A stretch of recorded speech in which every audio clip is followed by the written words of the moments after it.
Welcome to Out with Dan, the podcast that spotlights and examines the voices of LGBTQ+ authors, characters, and our allies. Together, we lift our voices and we tell our stories. I'm Dan White. Join me as I chat with this week's author.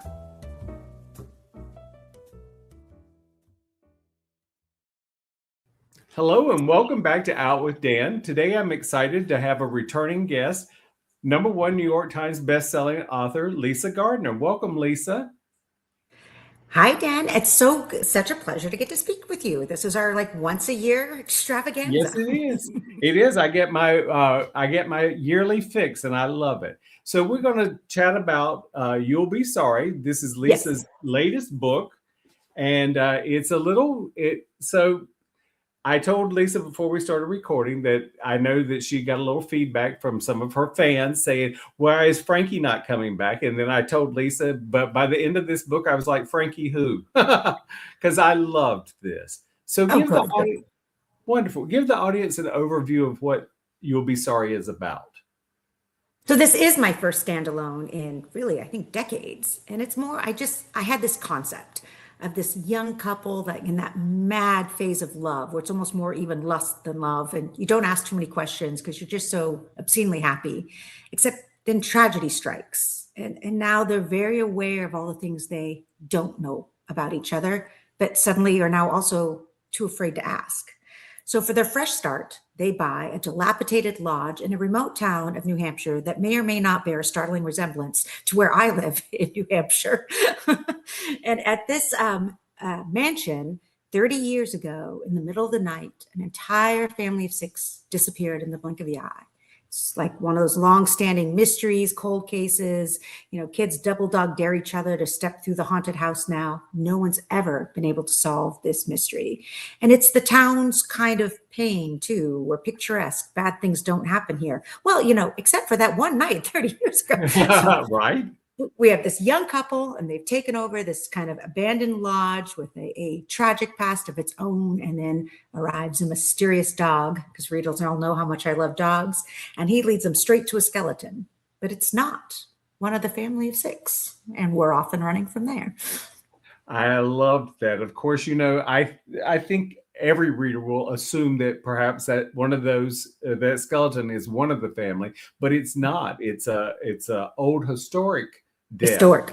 Yeah. So in your other books, have you woven 250-year-old history into a current day narrative?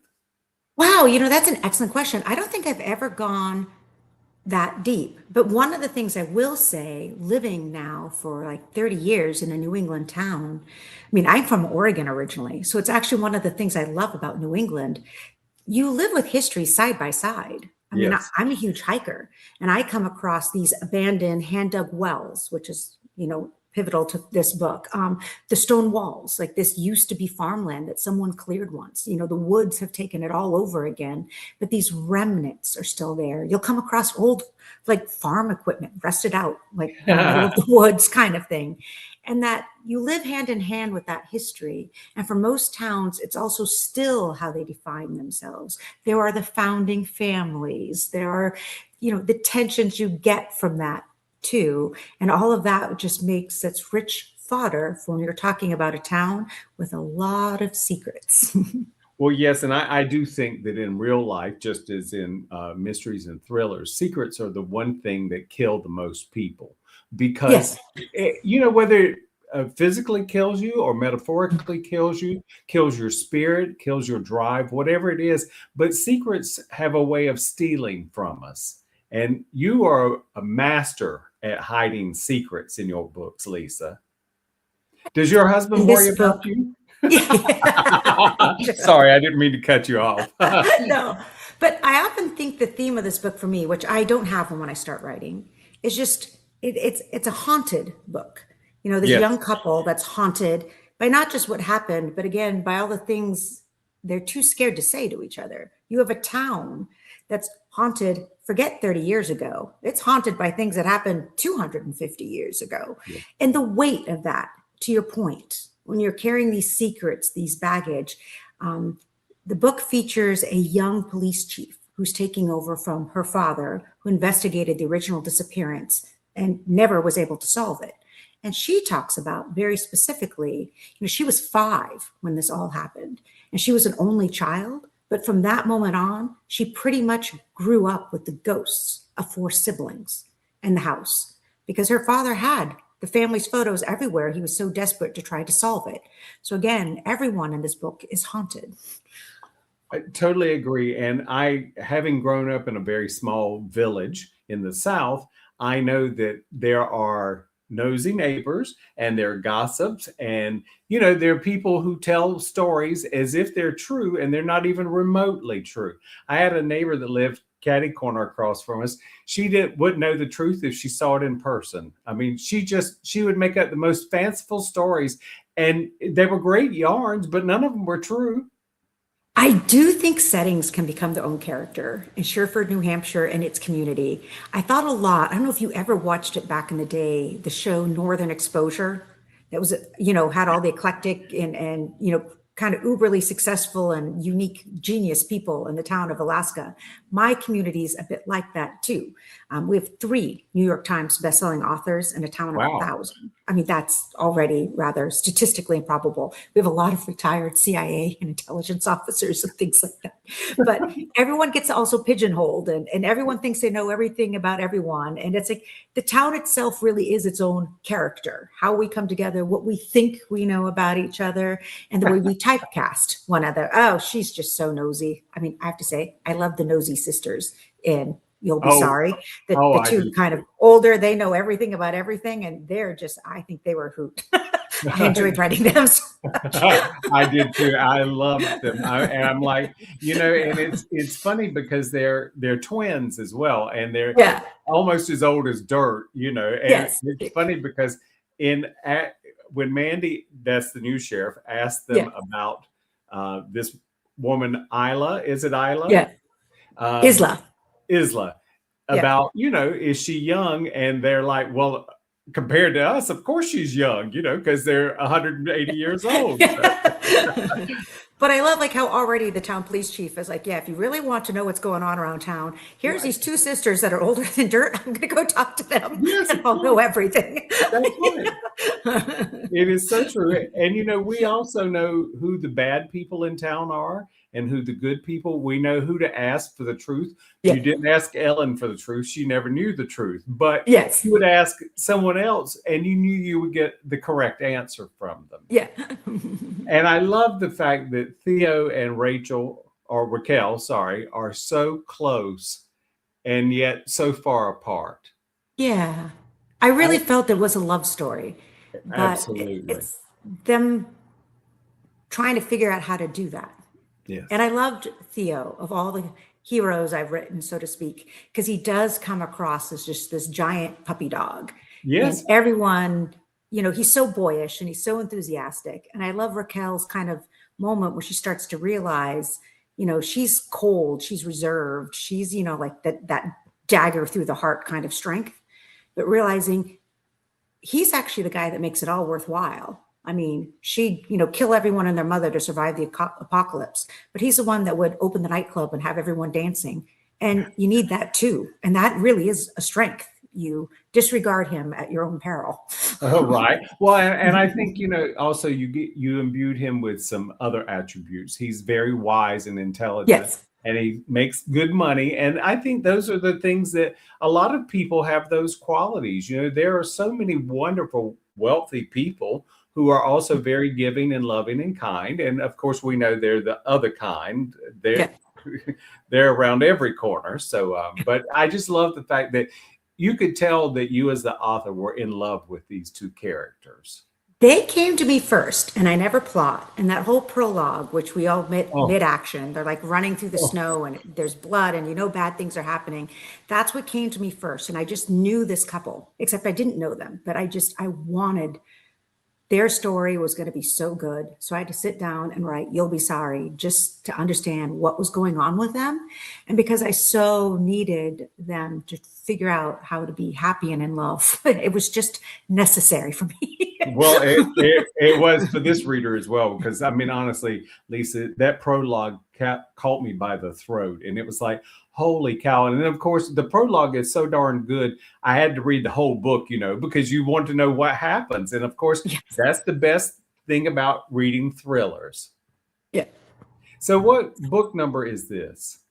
Oh, dear Lord. I don't count. I think I'm in the 30s because Okay. I wrote 13 romantic suspense novels, and then I got to the straight thrillers, which I think has been 20 something maybe. Okay. I've been writing now for 35 years, since Wow. 1989. So actually, the math on that's a little bit longer than that.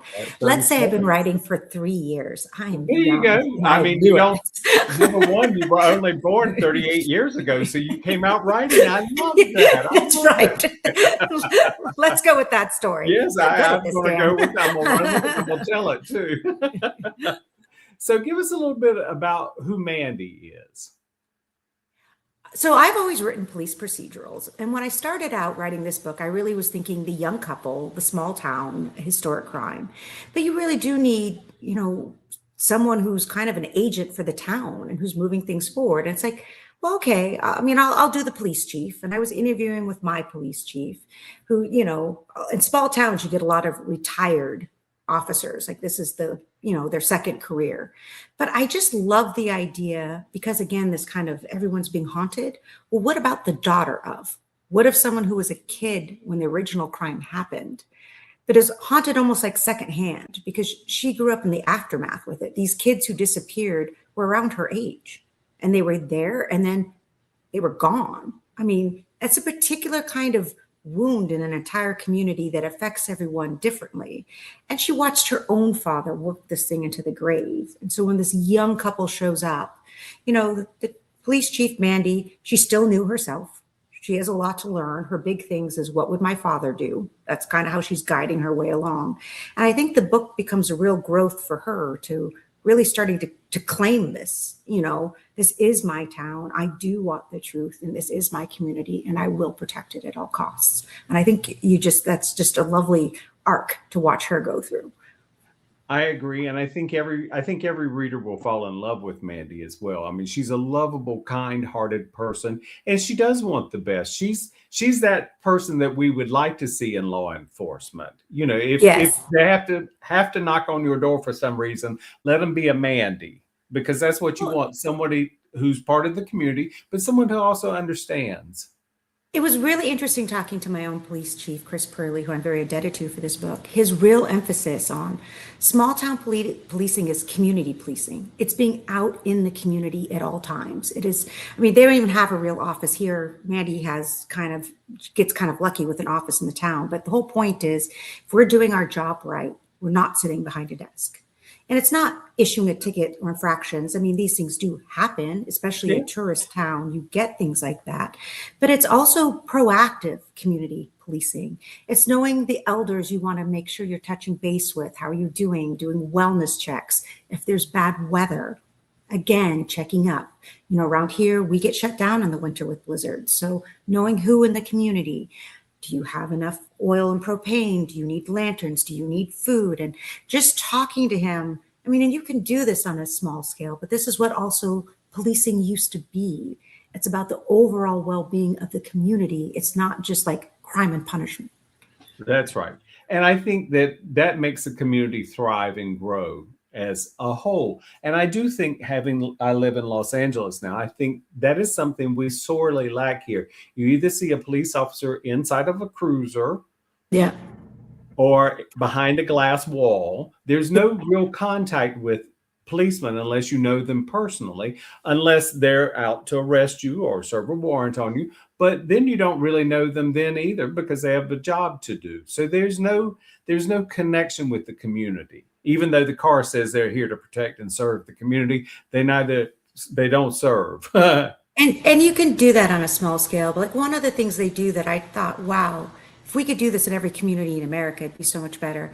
They spend a lot of time in the schools. And I don't mean like as guards. No. They help the kids cross the street. They come in and chat in the classrooms. They'll visit at lunchtime. And part of what he's saying is he wants the kids to grow up knowing the police are there for them.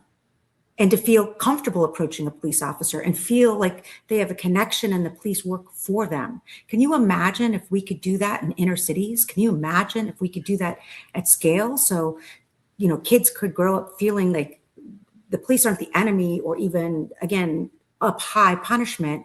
These Right. are part of community relationships and part of community service and people who are out there to protect and serve us.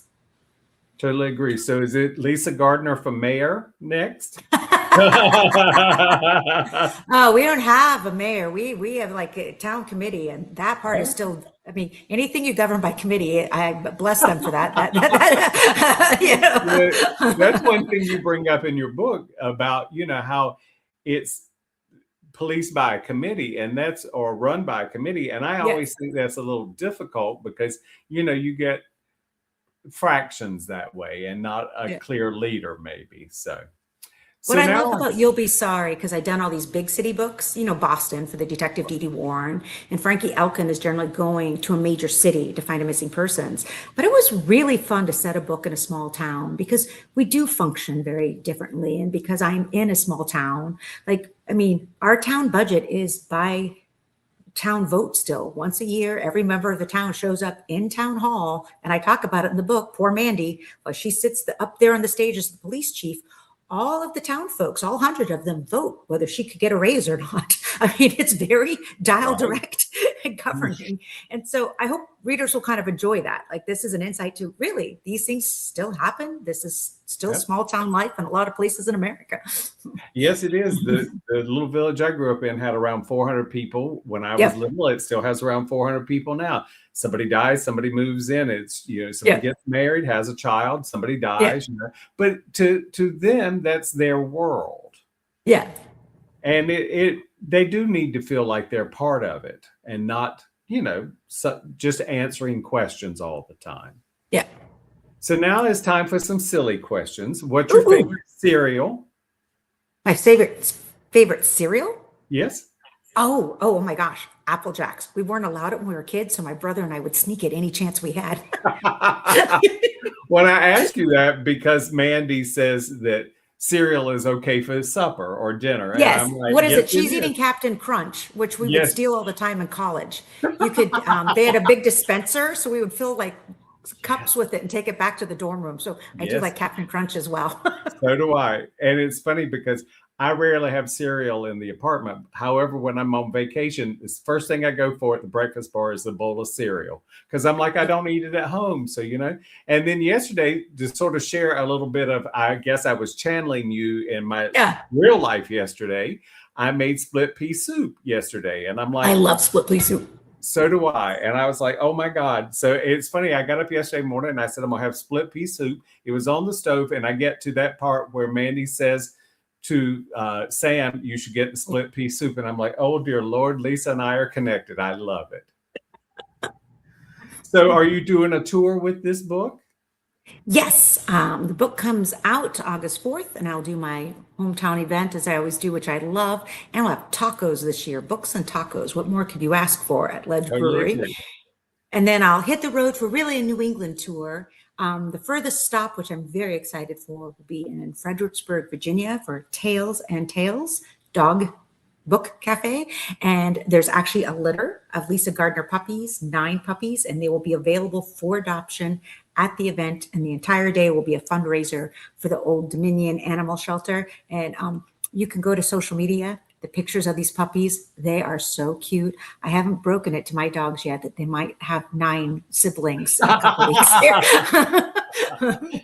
So how many animals do you have, Lisa? I have 3 dogs at the moment, Dan. But that's this week. Maybe next week it's different. So I love it. Once again, the book is called You'll Be Sorry. It is by New York Times bestselling author Lisa Gardner. It is so magnificent. Bring us some more standalones, Lisa. I love it. Thank you so much, Dan. Thanks for being here. Thank you for joining me for this week's episode of Out with Dan. You can find more information about this podcast and its host at outwithdan.com, on Twitter at OutWithDan, and on Instagram and Facebook at GoOutWithDan. This podcast is hosted by Authors on the Air Global Radio Network, and the theme music is provided by bensound.com. Join us again soon for the next episode of Out with Dan.